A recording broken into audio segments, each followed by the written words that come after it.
بسم اللہ الرحمن الرحیم۔ السلام علیکم عزیز طلبہ، آج آپ کے لیے میں کچھ ایسے الفاظ لے کر حاضر ہوئی ہوں جن کا اکثر تلفظ بچے غلط ادا کرتے ہیں۔ تو آئیے دیکھتے ہیں یہ کون سے الفاظ ہیں اور کیسے بولے جائیں گے۔ آپ نے اکثر دو لفظ سنے ہوں گے، واقع اور واقعہ۔ اب اس میں دونوں میں ہم پہچان نہیں کرتے کہ واقعہ کہاں پہ بولنا ہے اور واقع کہاں پہ بولا جائے گا۔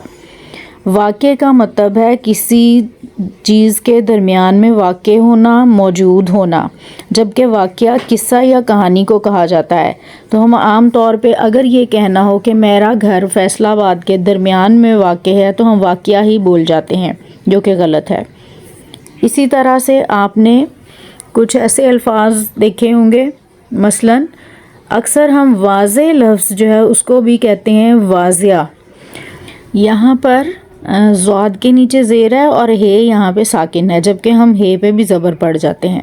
تو یہ ہے واضح، یعنی اس میں زمین آسمان کا واضح فرق ہے، واضح لفظ غلط ہوگا۔ اسی طرح سے کچھ اور الفاظ جو ہم اکثر بڑوں سے بھی غلط سنتے ہیں کہ ہم بولتے ہیں چنانچہ یا اگرچہ، حالانکہ یہ لفظ صحیح جو ان کا تلفظ ہے وہ کچھ اس طرح سے ہے، چنانچہ، اگرچہ، آنچہ، یہ جو ہیں وہ فارسی زبان کے لفظ ہیں۔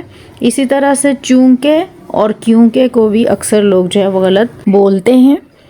امید ہے آپ ان الفاظ کے تلفظ کو آئندہ بولتے وقت دھیان میں رکھیں گے۔ اگلی ویڈیو تک کے لیے آپ سے اجازت چاہتی ہوں۔ اللہ حافظ۔